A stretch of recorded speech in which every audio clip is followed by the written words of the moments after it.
let's talk about training systems, training and trellising. Essentially the same thing, right? Training and trellising.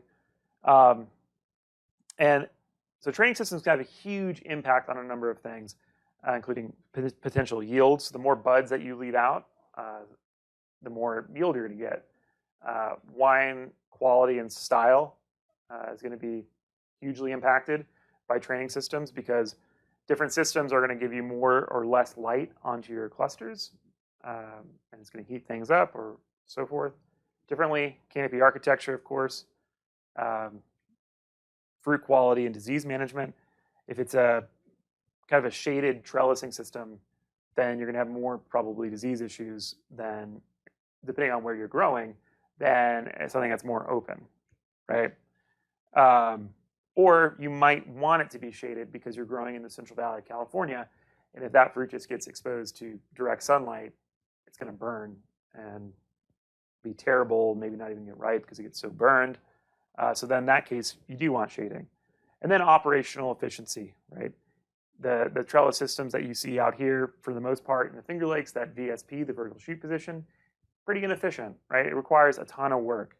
But then there are systems that essentially, like, you just have one wire, and then the shoots just kind of drape everywhere. Easy, easy, easy peasy.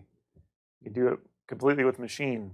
In fact, by the way, we have what are called no-touch vineyards now. So that's a thing that happens in the Central Valley of California, where it's all essentially done by machine. All the pruning, all the shoot thinning, all the harvesting, everything is done by machine. So it's no touch. So there are two common types of pruning. There's cane pruning and there is spur pruning. I believe we talked about this in a previous lecture. But yeah, so remember that the cane is the one that the shoots come up every year, and then the shoot goes from green to brown, and then we prune it back and we lay those shoots down on the wire every winter.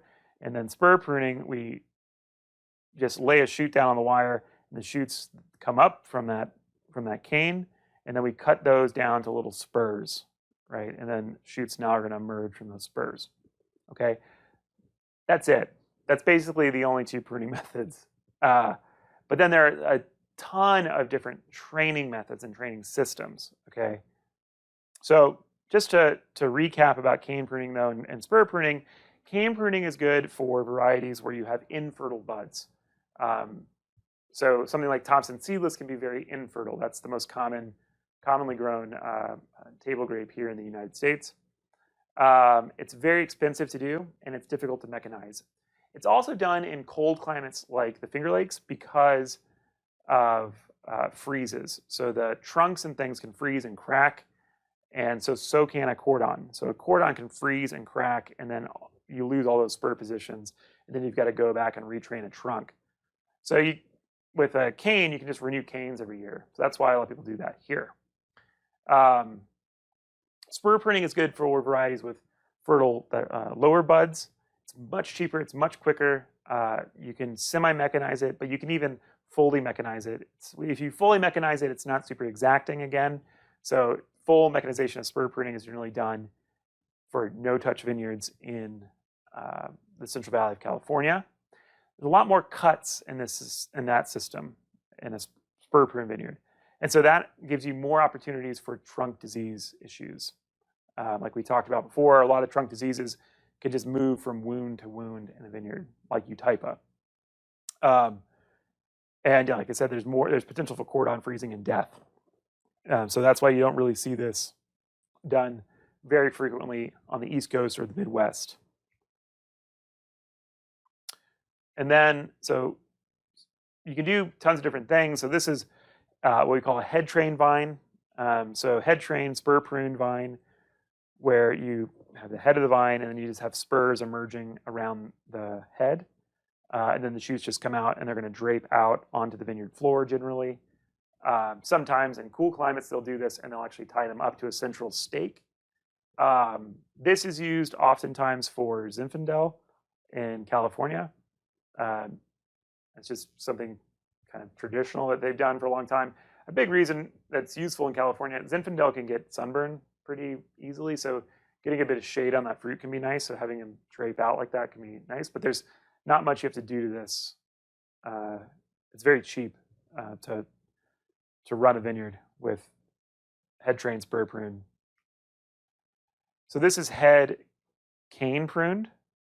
So again, you can see here they're bowing the cane to get really just to get more shoots per linear foot, but also to even out shoot growth across the cane, which I'll go into in greater depth in another course. This is a very odd system. I've never seen anybody actually do this. This would be Cordon Cane. This seems absurd to me. I don't know why anybody would do this, but what you're seeing here is it's a cordon, and then they have these it's essentially giant spurs, I guess, that they've tied down. Yeah, I don't get it. Seems like a lot of work. Also seems like a lot of congestion. Yeah, you really don't see that industrially. And then, of course, this is cordon spur pruned here. So again, we look at those spurs, so you can see it's going to be a shoot that emerges from there, and there's going to be another shoot that emerges from there, and then you're going to cut it back to a 2-bud spur every year. Okay? So training methods. Like I said, there's a bunch of different kinds of training methods. There's single curtain systems, which are just you've got a cane, a cordon, and then shoots going up or shoots going down, but one single coming off of one cane or cordon. We'll look at some photos of these things, but things like vertical shoot position, which is what you see most commonly here in the Finger Lakes or in Oregon or in Napa and Sonoma. You can have these systems like the high wire system, which is something very common in the Central Valley of California. Or a smart Dyson, which is like one cordon, but it has upward and downward spurs, and you have shoots going up and down. I believe is what smart. I always get smart. You really don't see smart Dyson all that much in the industry.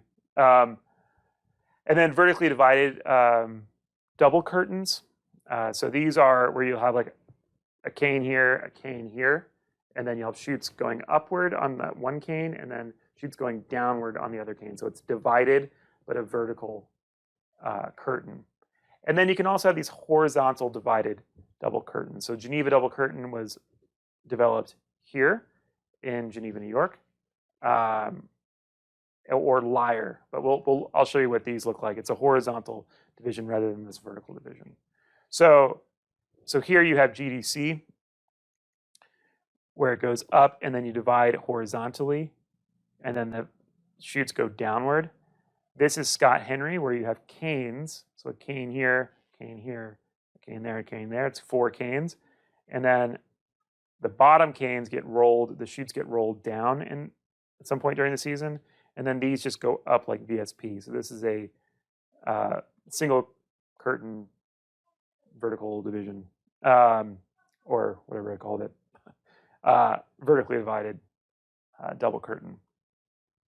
And then you have Lyre as well, which is a horizontal division again, and it's all going upward at an angle. So it's like the trellis is situated like this. So the shoots go up at an angle vertically. And then you can see this is goblet or bush vine or head trained vine, like in the Zinfandel in Sonoma. And then the shoots just go up and out. And then this is an interesting one, the basket, which is done, it's very uncommon, but you see it actually in the Canary Islands, which is neat. I think I showed you a photo of it, or I will. So yeah, so this is most commonly what you're going to see in cool climates is VSP, the vertical shoot position, going up through wires. It looks like this. So we'll have a cane or a cordon, and then our shoots will go up through sets of wires. It keeps it kind of high and tight. It's pretty expensive to put this in. It's pretty expensive to maintain. It's good for kind of low to moderate vigor vineyards, but if you have a lot of shoot density, it's not great because you're keeping it all contained between 2 wires, and stuff gets a little bit messy. This is what we call California Sprawl, or the high wire. California Sprawl is probably a more pejorative term that those of us who work in the luxury kind of ultra premium side of the wine industry call it California Sprawl. They call it high wire. This system, you have about a 4 to 5 foot wire off the ground, and then oftentimes you'll have another permanent wire up here to support foliage, and it'll be spur pruned, and then the shoots will grow up and they'll go up over that wire and they'll just sprawl out. And the reason you're doing this is, A, it's cheap. It's cheap to install. It's cheap to maintain because you don't have to position shoots or anything. But also, you want to cover up your fruit a bit because you're in California, in the Central Valley, where temperatures get above 100 degrees for, a couple of months. So you're going to get sunburn if you don't cover that fruit. So this is something that you see often in kind of at the value end of the industry, the higher volume, sort of more commodity side of things, and like in the Central Valley of California. And this is what it looks like in practice, right? You don't see any fruit in here at all. It's completely occluded by leaves. And they, like I said, they have to do that because it gets so hot. This is a system that's near and dear to my heart because it was developed in a town that I used to live in. My folks lived there for over a decade, Roseburg, Oregon. We have this system all over the world, actually. Like I said, it's a divided double curtain, vertical double curtain.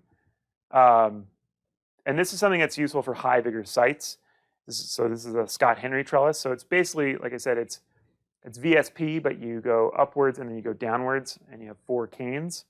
And it's essentially, the reason people do this is a retrofit. So you've planted VSP, you're growing out your vines, and you're like, man, this vineyard's really vigorous. I want to drop the vigor down to get my canopies more open, get more light in there, build up phenolics, and actually make the wines better. I don't want to spur prune for some reason. So I'm going to do this. I can retrofit to this system. Okay. So this is what it looks like at the Keeler estate. These people are very nice, very sweet. And this is their Pinot Gris that's on Scott Henry. So you can see canes and then downward shoots, upward shoots, and 2 distinct fruit zones. Okay. Then you have things like pergola. This is something like I showed you in Rias Baixas. So this is overhead trellis. It's useful for a few things. One, it can one major one is that it kind of shields the fruit from rain a bit. Yeah, it also looks cool. So, and this is a lyre system. Okay, so this is something you'll often see in California. A lot of times it's Sauvignon Blanc. I've seen it in Sonoma. Sauvignon Blanc's a pretty vigorous vine, so you have to attenuate growth somehow and get more buds out. I think that's kind of why people started using it in Sonoma. But yeah, you see it going up at an angle there, and the reason you're going up at that angle is to kind of maximize sunlight in your fruit zone.